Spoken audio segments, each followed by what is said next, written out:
Hello everyone, this is the India Story, a new weekly show that's going to be taking a look at the major developments in India and around the world from a uniquely Indian perspective. Every week, a detailed focus on one particular issue of importance and also the major headlines of the week and all the fun lifestyle and entertainment stories out of India.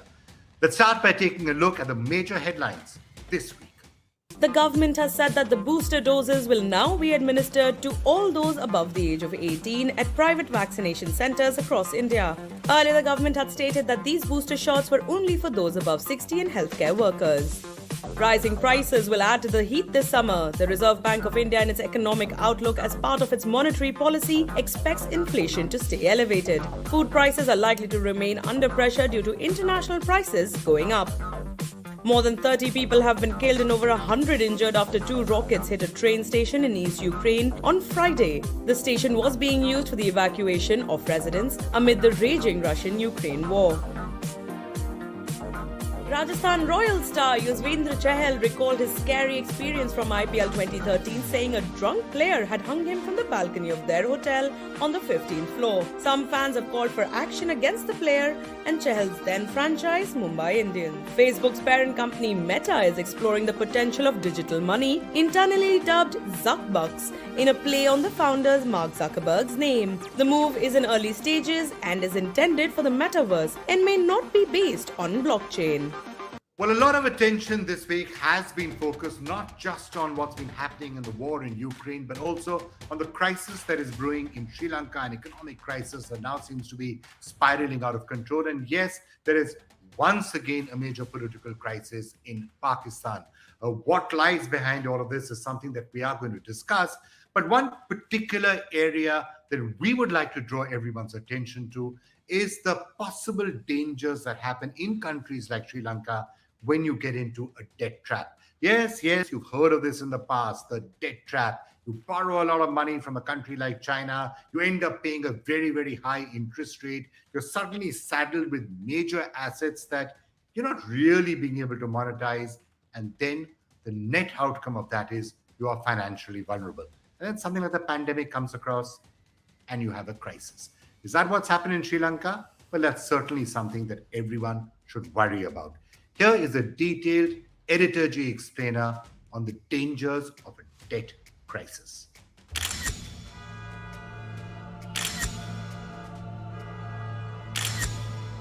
Long queues like these have become a common sight in cash and commodity-starved Sri Lanka over the past few weeks.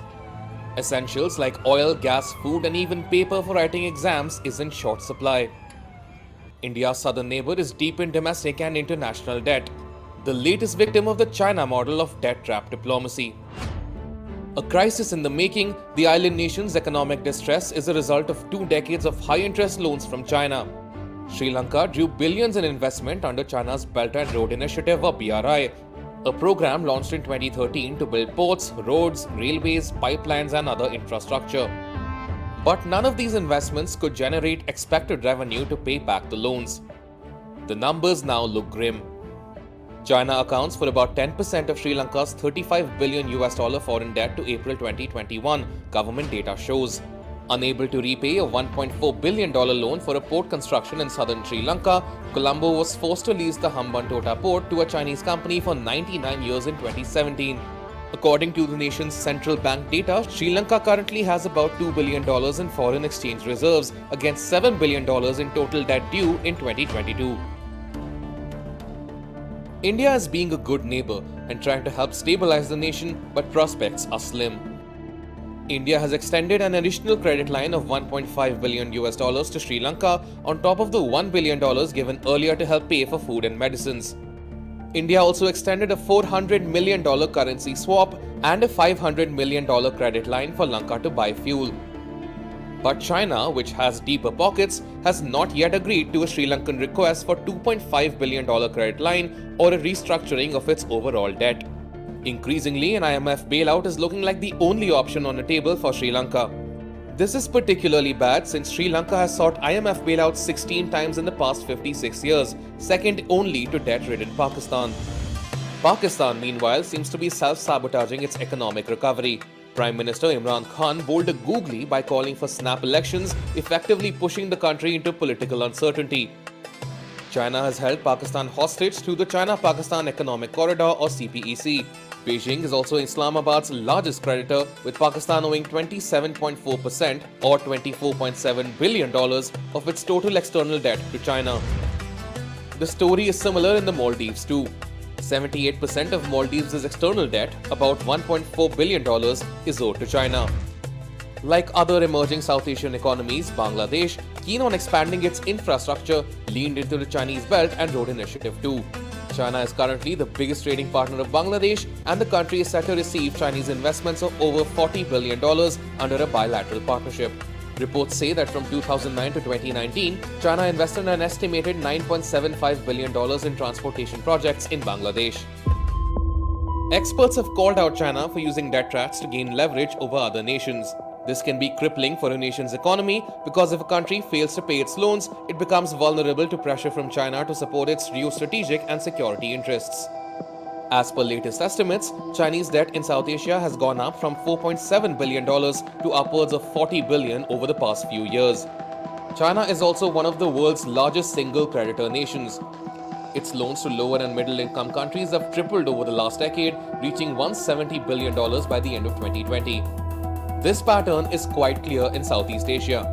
India has stepped in to help many of its neighbors and alleviate the stress that this debt trap creates. India's focus is on cooperation through development, one that promotes self-reliance.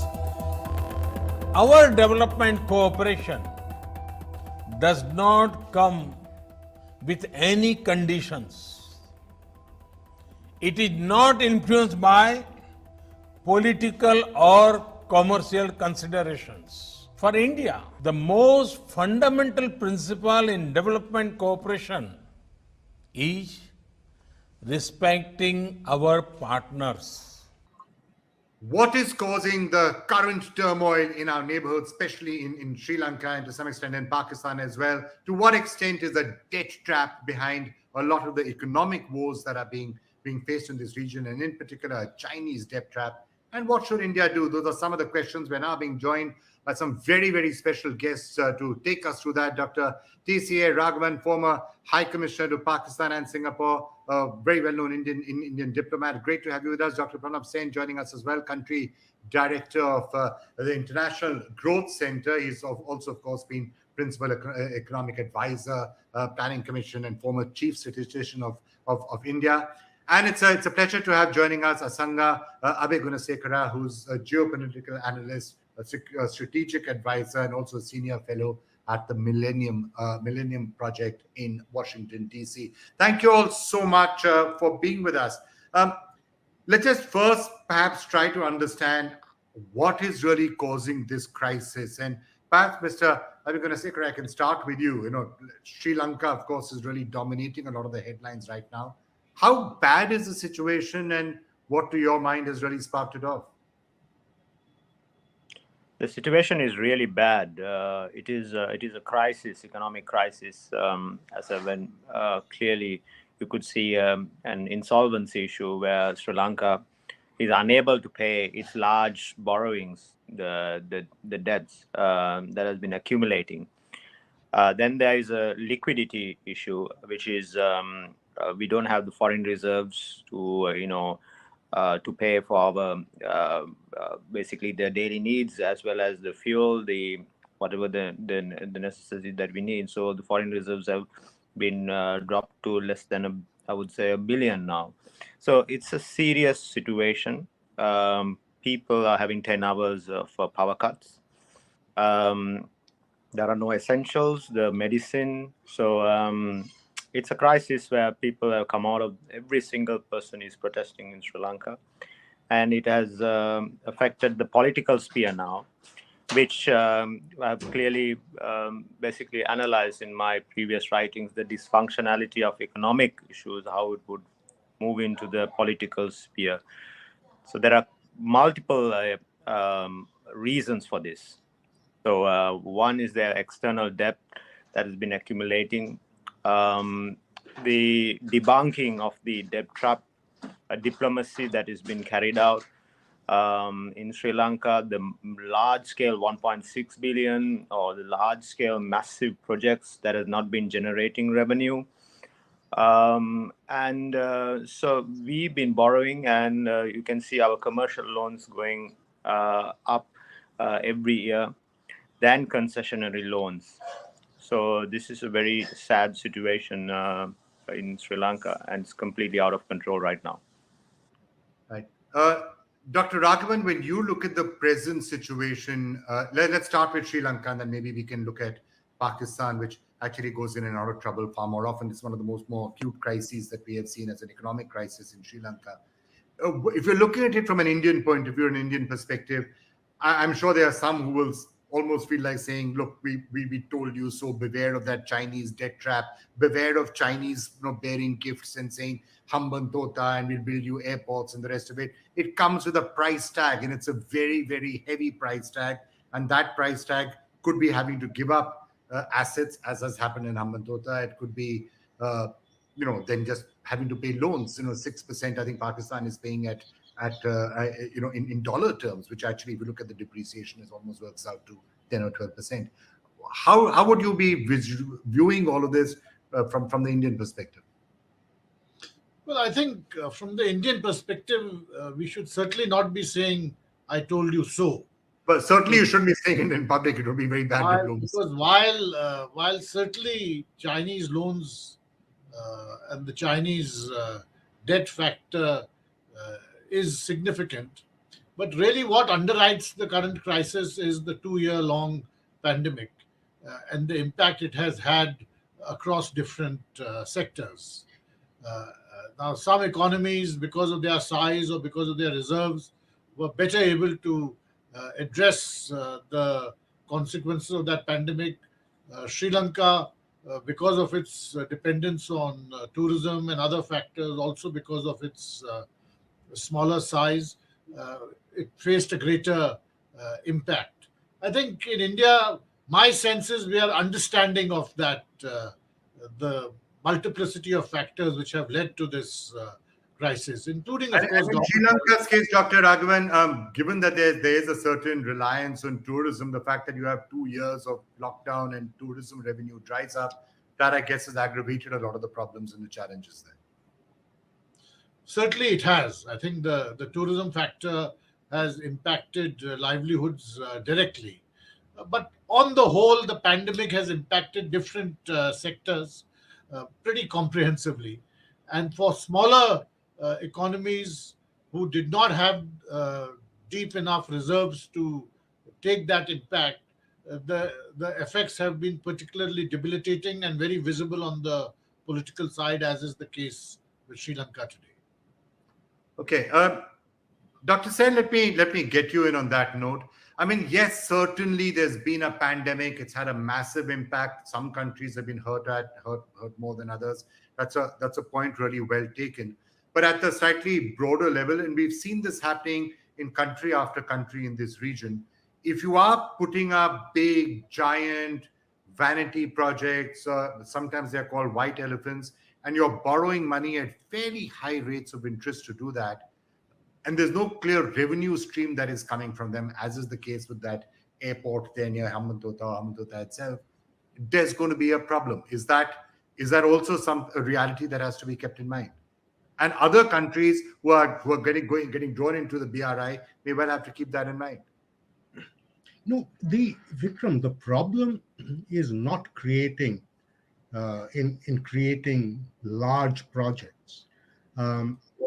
I presume, I mean, I cannot state for certain, but I have no reason to believe that the basic background homework in terms of the cost and the benefits arising out of these projects were worked out, and they probably came out on the positive side.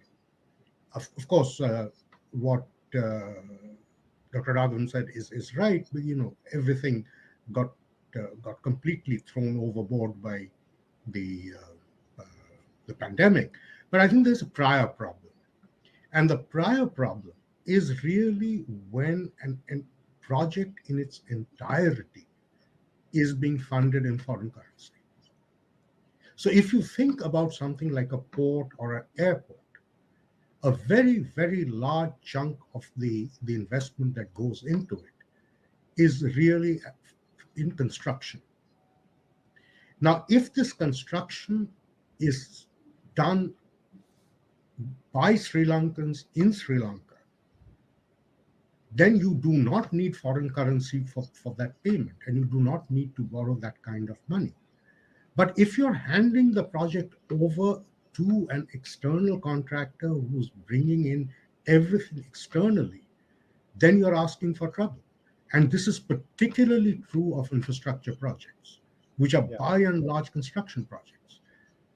Those should have been done essentially, at least on the construction side, by using domestic resources. So I think there's a problem in the initial manner in which these projects were conceived. Handing these over on a turnkey basis, using external everything coming out from other countries, I think is a bad way of doing things. And it doesn't.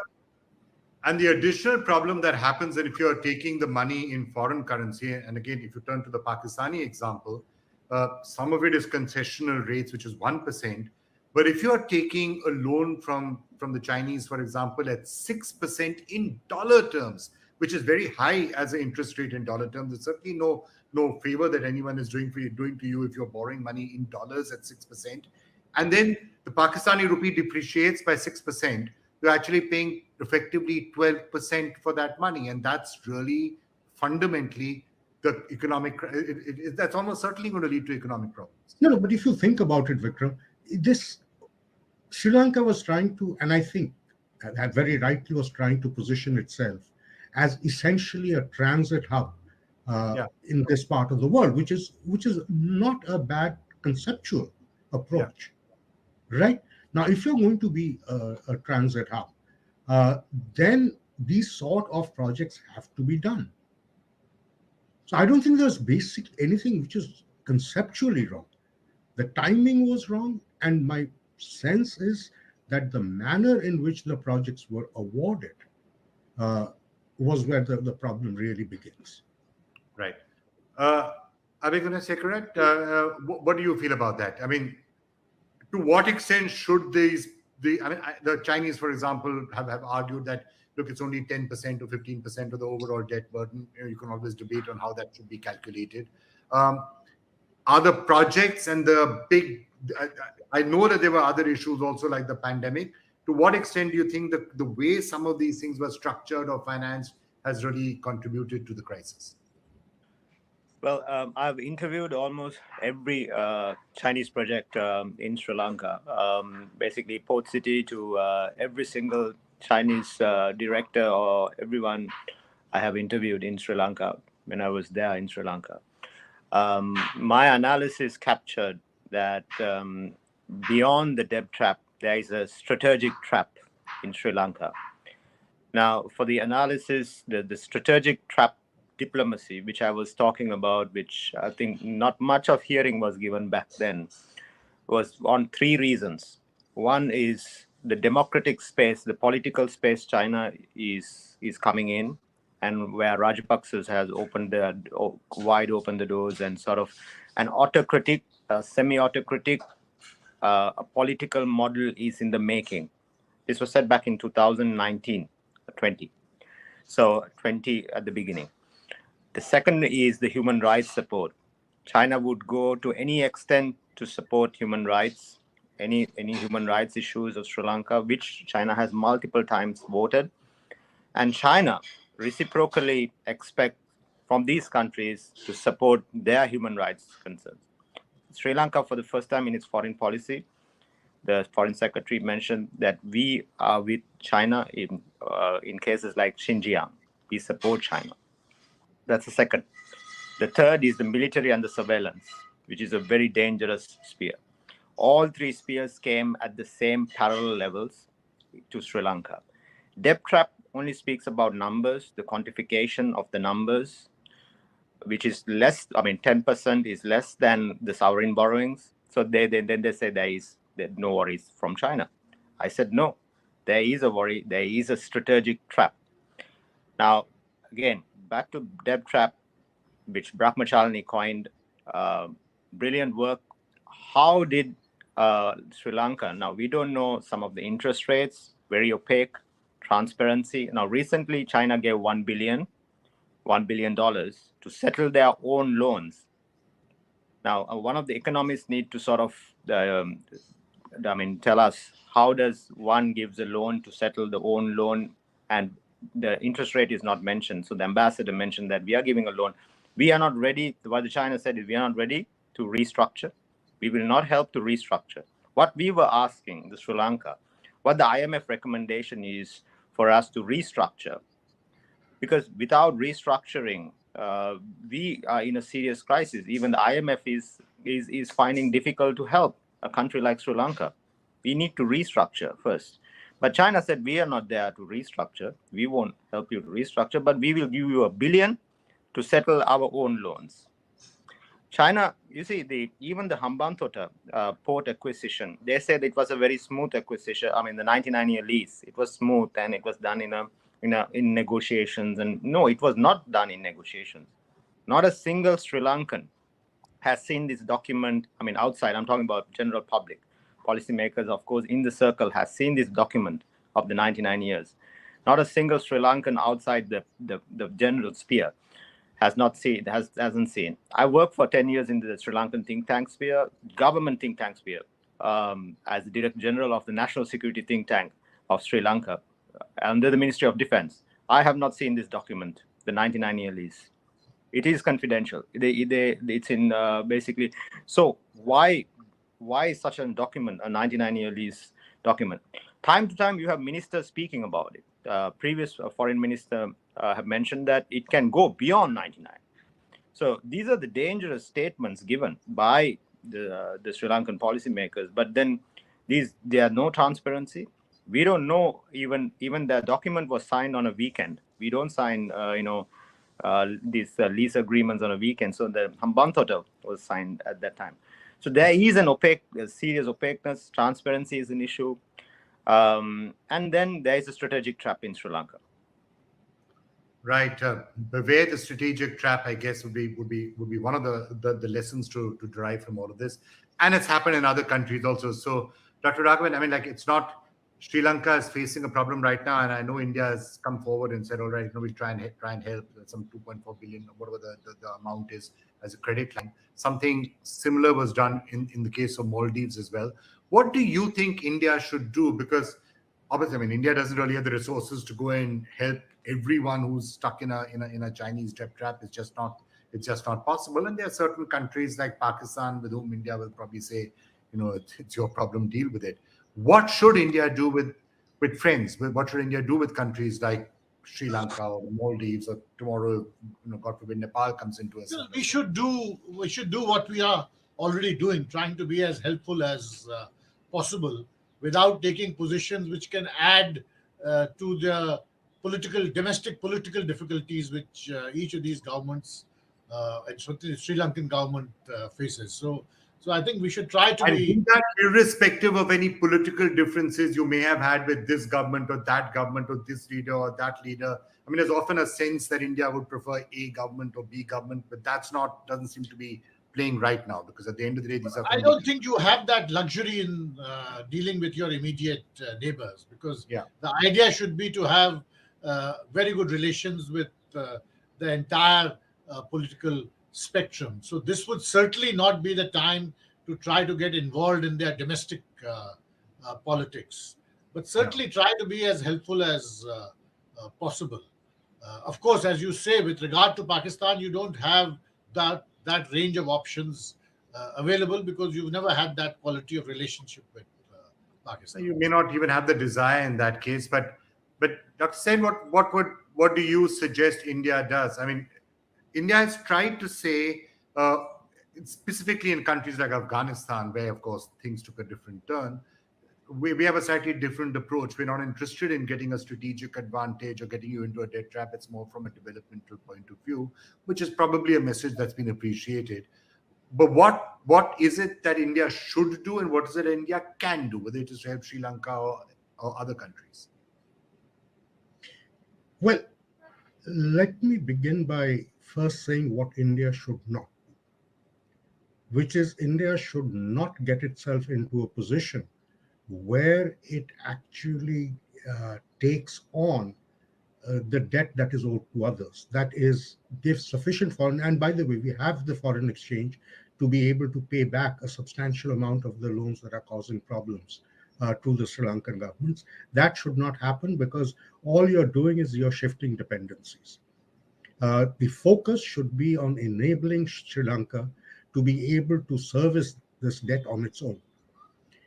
So really the focus, the discussion that should happen on one level. Dr. Sen, if I might interrupt you, what would necessarily be the harm in doing that? Let's say if India says, look, we do have the foreign exchange reserves right now. We will take some of the loans, but yes, we are your neighbor. We are friendly. We are not going to try and, extort high interest rates out of you. We will give you, loans on on good credit terms. What would necessarily be the harm in that, just from my understanding? Vikram, face facts. We are the gorilla in the South Asian room, right? We want to keep good relations with our neighbors, but all our neighbors have every right to be a little leery of us. We are just too large. Okay. Okay. So taking on that, never try to give that impression. Okay. Okay.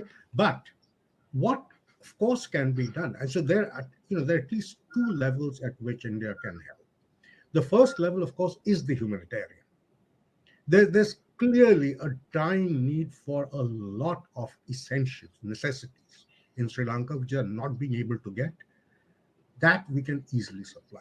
But I think what is much more fundamental is to really ask the Sri Lankan government, what is it that we can do to make the investments they've already made productive? And quite often, these don't require large sums. What it requires is facilitation. Okay.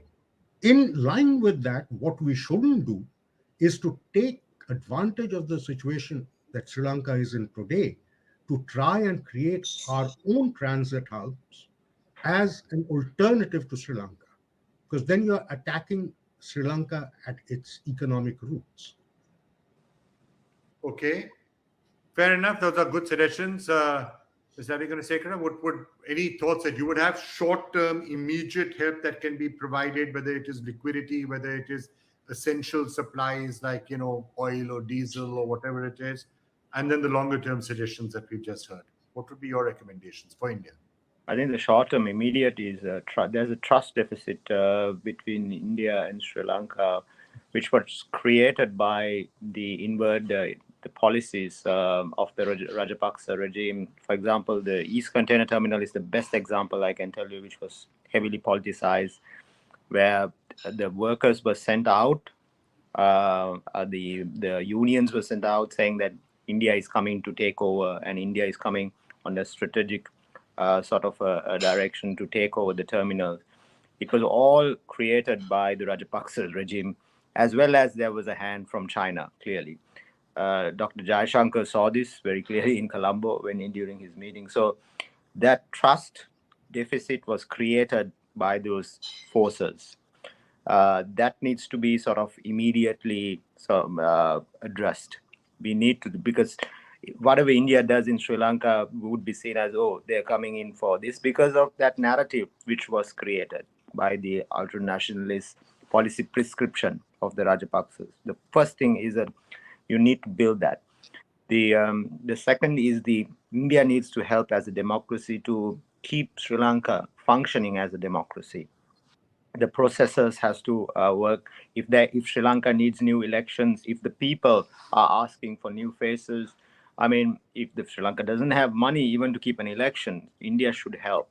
I know India assists in democratic funds as well as to the UN, but here is a situation: its immediate neighbor needs assistance to basically function the government. They don't have a government. All ministers have resigned, all 26 of them. So it's a crisis.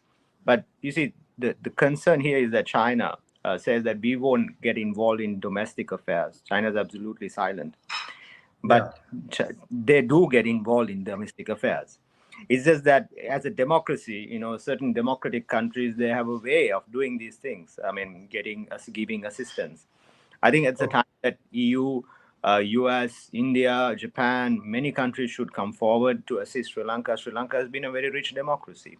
And what you see is that if you allow the things to sort of grow out of proportion, an anarchic situation could happen, and then you don't want the same situation like some other South Asian countries, which went into a military footing, or which went into a state of chaos. So I think that India has a huge role, as well as other countries has a huge role, to keep the democratic wheels moving, as well as the processes functioning, and it's really important.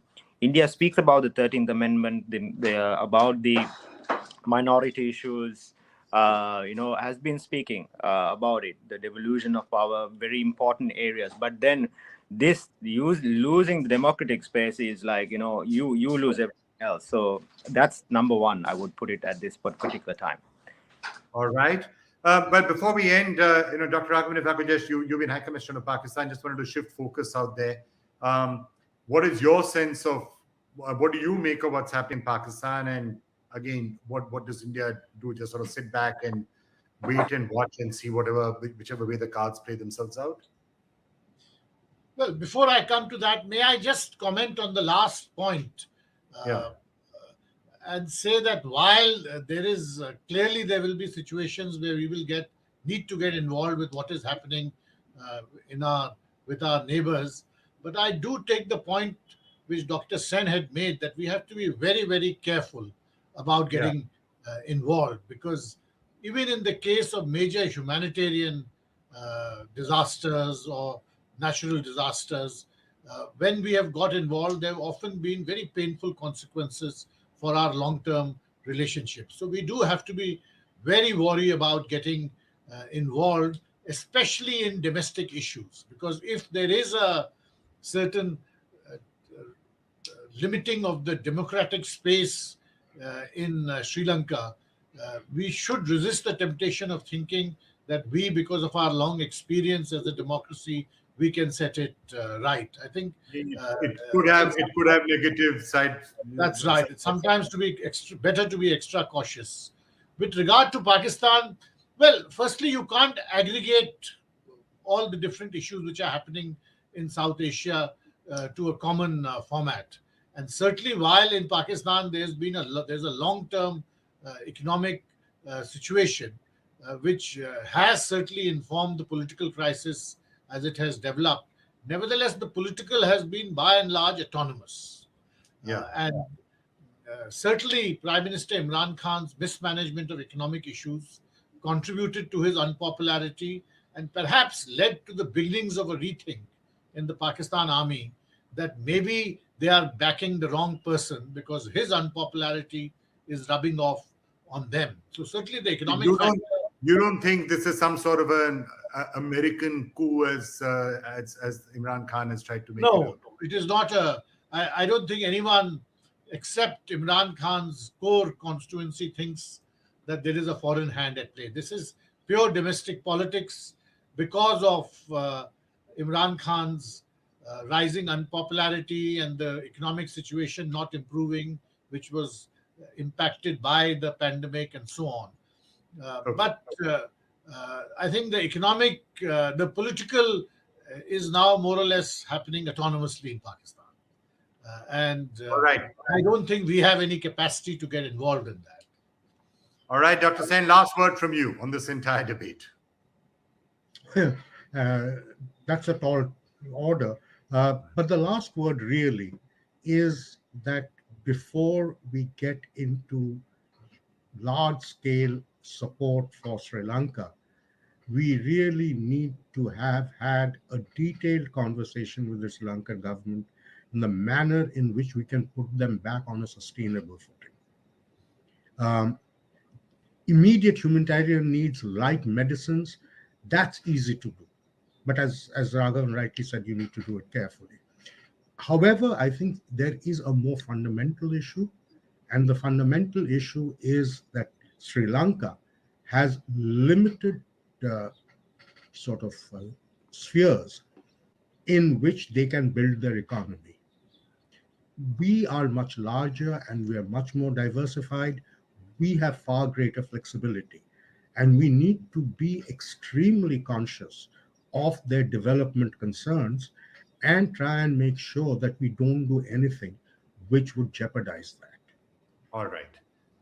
Dr. Sen, Mr. Abeyagoonasekera, Dr. Raghavan, thank you all so much for joining us. And let's hope that a certain amount of stability and peace returns from, not just to this region, the entire world, of course. A lot of attention has been on Europe, but that's why I guess we also have to keep an eye on what's happening in our immediate neighborhood. Thank you all so much for joining us. Thank you. Okay, now before we say goodbye to you on the India story, let's quickly take you through some of the fun lifestyle and entertainment stories that came out of India this week. The countdown has begun for Ranbir Kapoor and Alia Bhatt's wedding, and fans can't keep calm.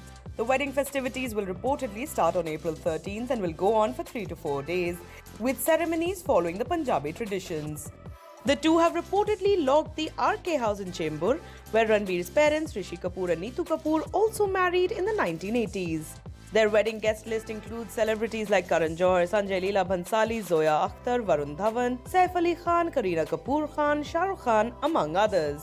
How excited are you for Ranbir and Alia's wedding?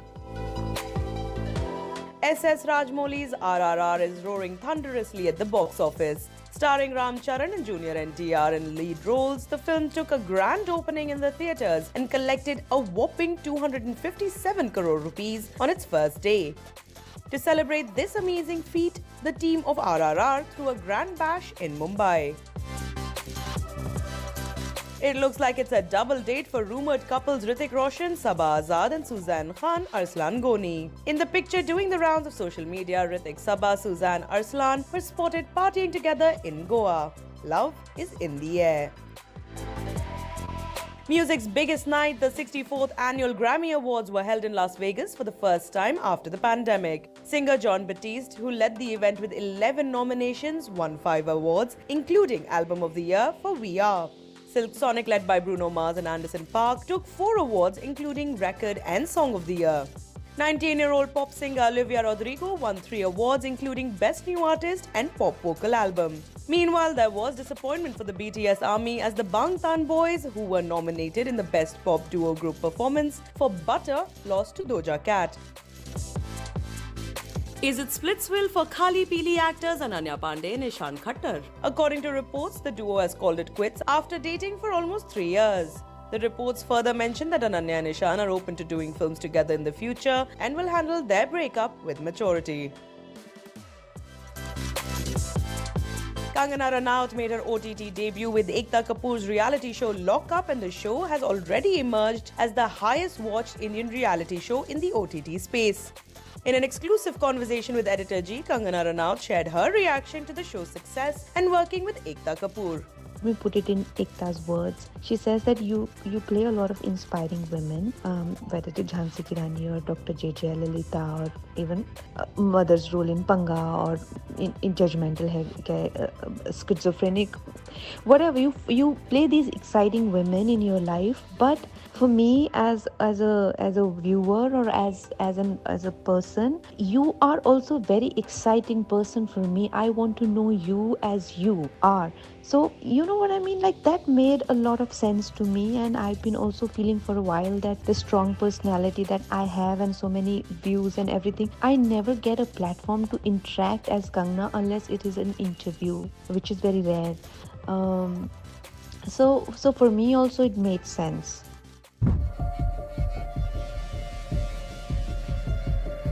Recently, Hollywood actor Bruce Willis, who is known for his work in Die Hard, took the decision to retire from acting after being diagnosed with aphasia. What is aphasia? Speech and language are the means by which humans communicate with one another. Loss of this ability is called aphasia. Aphasia can be of different types.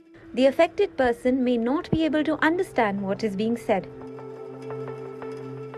The person may understand what is said but may not know how to respond. The person may know how to respond, but what is said is different from what he wanted to say. The person may not be able to say anything at all despite wanting to do so, which may be very frustrating for the person. What causes aphasia? Any damage to the area of the brain involved in speech and language can cause aphasia. For example, stroke or head injury or infections when it occurs suddenly. Treatment. There is no specific treatment for aphasia. Aphasia therapy can be very helpful, where the patient is taught to use other means of communication by using gestures or pictures. And that's it for now. Do remember to keep an eye out for the India story every week. And do remember, Editorji is now available across the USA, across Canada, the Middle East, UK, anywhere in the world.